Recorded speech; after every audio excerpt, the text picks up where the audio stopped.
Good evening. अभी हम देखने वाले हैं एंडोक्राइनोलॉजी। एंडोक्राइनोलॉजी में हम डिफरेंट ग्लैंड्स और उनके हार्मोन्स ये सब देखने वाले हैं। फर्स्ट है पिट्यूटरी ग्लैंड। पिट्यूटरी ग्लैंड में दो लोब्स होते हैं, anterior lobes and posterior lobe. Anterior lobe में TSH hormone and ACTH hormone जो कि एडिनोकॉर्टिकोट्रोपिक हार्मोन है। पोस्टीरियर लोब में ADH एंटी डायूरेटिक हार्मोन और ऑक्सीटोसिन है। हाइपोफिसेक्टमी रिमूवल ऑफ पिट्यूटरी ग्लैंड होता है। कॉम्प्लिकेशंस इसका ICP इंक्रीज जैसे कि intracranial pressure increase, CSF fluid leakage होना और ब्लीडिंग कॉज कर सकता है। Functions of ADH, functions of anti diuretic hormones. Anti diuretic मतलब ये जो भी एक्स्ट्रा वाटर है उसको नॉर्मलाइज, मतलब जितना जाना है बस उतना ही कंट्रोल में रखता है ये anti diuretic hormone.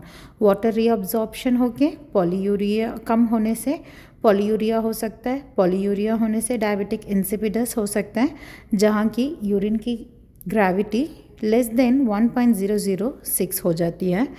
ADH level increase होने से SIADH होता है। ADH लेवल डिक्रीज होने से डायबिटिक इंसिपिडस होता है। डायबिटिक इंसिपिडस डिक्रीज या हाइपोसेक्रीशन ऑफ ADH की वजह से साइंस एंड सिम्टम्स होता है उसके यूरिन ग्रेविटी लेस देन 1.006 और पेशेंट को पॉलीयूरिया रहता है, पोर्टल हाइपोटेंशन रहता है, डिहाइड्रेशन क्योंकि पॉलीयूरिया की वजह से पेशेंट का स्किन टर्गर बहुत कम हो जाता है बिकॉज ऑफ डिहाइड्रेशन। मैनेजमेंट है वैसोप्रेसिन। डिहाइड्रेशन और वॉल्यूम कंट्रोल कम होने से पेशेंट को ब्लड प्रेशर कम हो सकता है और इस ब्लड प्रेशर को मैनेज करने के लिए हम पेशेंट को वैसोप्रेसिन मैनेजमेंट देते हैं और एनवायरनमेंट सेफ प्रोवाइड करते हैं because of dehydration, volume control, इन सारी चीज़ों की वजह से पेशेंट को गिडीनेस होके और पेशेंट अनकॉन्शियस होने के चांसेस होते हैं। SIADH जहाँ की ADH का हार्मोन्स बहुत ज़्यादा सेक्रीट होने से वाटर इंटॉक्सिकेशन हो सकता है। बहुत ज़्यादा सेक्रीट होने से पानी बहुत ज़्यादा बाहर नहीं निकलेगा और अंदर ही रह जाएगा। इसमें से साइंस एंड सिम्टम्स पेशेंट को एडिमा होएगा, वेट गेन रहेगा, एनोरेक्सिया, नॉजिया, वॉमिटिंग नोटिस करने को मिलेगा। Management diuretics. एड्रिनल ग्लैंड में ACTH हार्मोन्स सेक्रीट होंगे, कॉर्टिसोल, मिनरलोकॉर्टिसोल एंड ग्लूकोकॉर्टिसोल, ये तीनों हार्मोन सेक्रीट होते हैं। और जब भी कॉर्टिसोल का हार्मोन बढ़ता है तो हमें पेशेंट को कुशिंग सिंड्रोम देखने को मिलता है। जब भी कम होता है तो एडिसन्स डिजीज़ देखने को मिलता है। हम देखते हैं कुशिंग सिंड्रोम क्या होता है और एडिसन्स डिजीज़ क्या होता है। कुशिंग सिंड्रोम्स है कि production of cortisol level high excess, जैसे कि प्रोडक्शन ज़्यादा होता है उस समय हमें सोडियम और ग्लूकोज पेशेंट को हाइपरकैलीमिया और हाइपरग्लाइसीमिया होएगा और हाइपोकैलीमिया एंड हाइपोकैल्शीमिया होएगा। साइंस एंड सिम्टम्स पेशेंट को बफलो हम्प रहेगा, मून फेस रहेगा, इम्यूनोसप्रेशंस रहेंगे और उनका ट्रक जैसे कि गले से पेट तक का बॉडी बहुत मोटा रहेगा लेकिन हाथ पैर सब कुछ बहुत पतले मिलेंगे और ये लोग का मसल बहुत ज़्यादा वेस्ट हो जाएगा और इनके बोन्स भी बहुत वीक रहेंगे इन पेशेंट्स का। मैनेजमेंट एड्रिनोलेक्टमी या हाइपोफिसेक्टमी। हाइपोफिसेक्टमी हमने पहले ही देखा जैसे कि pituitary gland removal. Adrenalectomy adrenal gland को रिमूव करना। ये एड्रिनल ग्लैंड कहाँ पे प्लेस होके रहता है, जैसे कि किडनी के ऊपर। हम इसको लेप्रोस्कोपी से भी रिमूव कर सकते हैं। Addison's disease, adrenocortical insufficiency.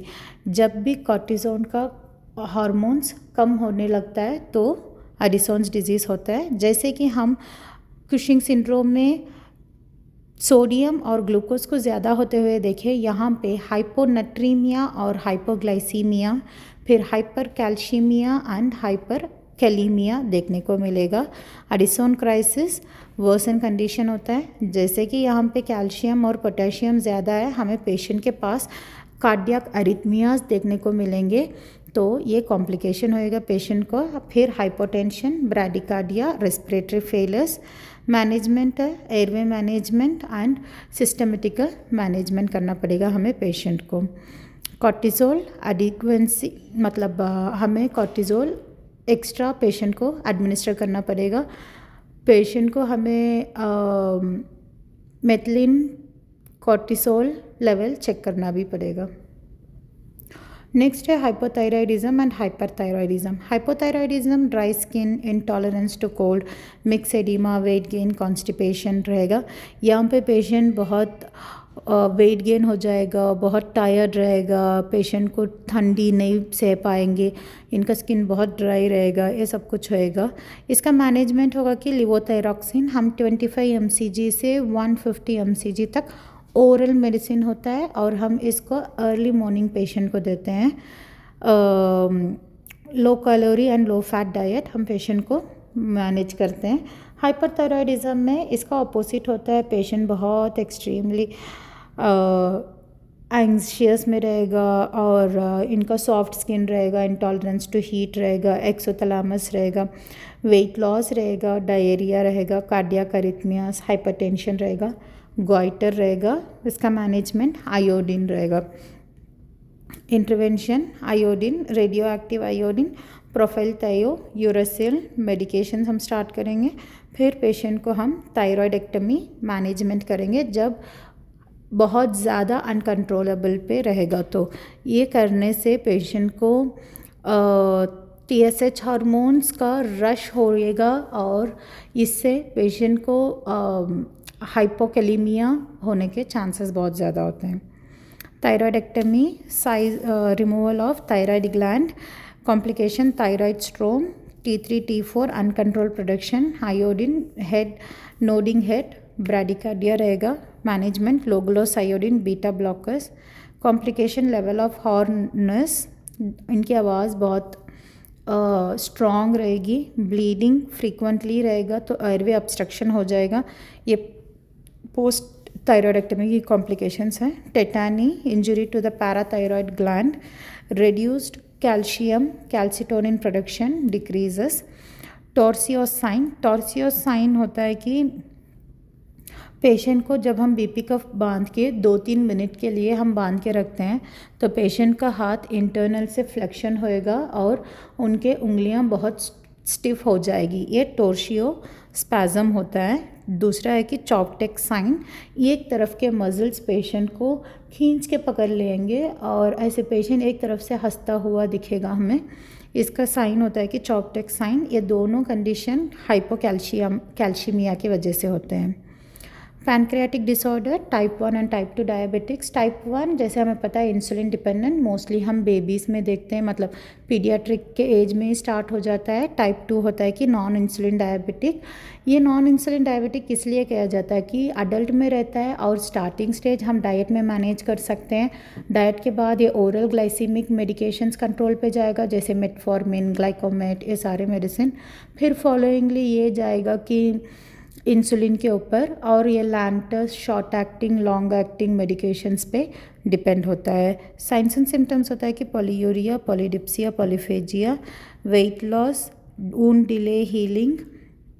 Delay wound healing उस समय होता है जब पेशेंट का हीमोग्लोबिन A1C HbA1c 11 के ऊपर रहता है, मतलब 11 के नीचे वो पेशेंट मेंटेन नहीं कर पाता है, तो उस समय ये पेशेंट का वुंड हीलिंग बहुत डिले होता है और पेशेंट सेप्सिस होने का सारा चांसेस रहते हैं। सर्कुलेशन फीट में डिक्रीज़ होता है, जो हम कहते हैं कि diabetic neuropathy. Paresthesia, lipase and amylase elevation रहता है। पैरेस्थेशिया मतलब जहाँ कहीं कहीं पे कोई एक्सट्रीमिटीज़ पे पेशेंट को सेंसेशन फील नहीं होएगा और वो सेंसेशन की वजह से वो सेंसेशन जहाँ पे फील नहीं होता है उसका नाम है पैरेस्थेशिया। मैनेजमेंट है जैसे कि हमने पहले डिस्कस किया, diet, exercise, then oral medications, फिर जाता है कि ये पेशेंट के सबक्यूटेनियस इंसुलिन पे। जब सबक्यूटेनियस इंसुलिन भी काम नहीं करता है तो पेशेंट एंडअप होता है DKA पे। मोस्ट कॉमन है कि टाइप 1 डायबिटिक्स में जैसे पेशेंट हाइपरग्लाइसीमिया होता है तो पेशेंट का कंडीशन बदलता है कि hyperglycaemic hyper osmolar non ketonic syndrome, जहाँ पे पेशेंट का बाइकार्बोनेट नॉर्मल रहेगा लेकिन पेशेंट का कार्बोहाइड्रेट लेवल हाई हो जाएगा और ग्लाइसेमिक लेवल भी हाई हो जाएगा। और उसके साथ साथ जब पेशेंट को पॉलीयूरिया होएगा तो पेशेंट डिहाइड्रेशन और हाइपोओलिमिक शॉक से जाने से बचाने के लिए हम पेशेंट को फ्लूइड मैनेजमेंट करते हैं। उस समय अगर कंट्रोल नहीं होता है और बाइकार्बोनेट भी डाउन होता है तो वो होता है डायबिटिक कीटोएसिडोसिस। जब डायबिटिक कीटोएसिडोसिस होता है पेशेंट को पॉलीयूरिया, डिहाइड्रेशन और लॉस ऑफ कॉन्शियसनेस नोटिस किया जाता है। मैनेजमेंट है कि हाइड्रेशन और इंसुलिन थेरेपी। कॉम्प्लिकेशन होता है लिपोट्रिप्सी, इंसुलिन देने से वहाँ पे पेशेंट के जो भी लिपिड टिश्यूज़ हैं वो डैमेज हो जाते हैं। इसका मैनेजमेंट है कि हमें पेशेंट को एजुकेट करना है कि different sites of administering insulin. Somogyi effect होता है कि पेशेंट को ऑल ऑफ सडन से 2 या 3 बजे रात के पेशेंट को हाइपोग्लाइसेमिक होएगा, फिर दूसरे दिन normally early morning 5 to 6 AM पे नॉर्मल होएगा या हाइपरग्लाइसेमिक होएगा। ये जो हाइपरग्लाइसेमिक होता है 5 to 8 AM पे, इसका नाम है कि डार्विन फिनोमिनन। मैनेजमेंट है पेशेंट को हमें एजुकेट करना चाहिए कि लॉन्ग टर्म इंसुलिन पेशेंट को हमेशा रात के 10 बजे ही लेना है। अगर बीच में पेशेंट को हाइपोग्लाइसेमिक हो रहा है तो हम पेशेंट को ओरल शुगर और पेशेंट अनकॉन्शियस है तो हमें D50 डेक्सट्रोज 50 ml दे सकते हैं। Cystic fibrosis, metabolic disorders, skin में हाइपर स्वेटिंग और सोडियम लॉस होता है। लंग्स में सेक्रीशंस की वजह से एयरवे ऑब्स्ट्रक्शन, जैसे कि हम देख सकते हैं कि एटिलेक्टासिस। पैनक्रियास का अबनॉर्मलिटीज़ की वजह से अमीलेस और लिपेस लो हो सकता है। इंटेस्टाइनल में प्रॉब्लम होने से म्यूकस प्रोडक्शन ज़्यादा होके पेशेंट को इंटेस्टाइनल प्रॉब्लम्स होंगे और स्टीयाट्रोरिया, फैट इन स्टूल। ये है हमें एंडोक्राइनोलॉजी का थियरी सेशंस।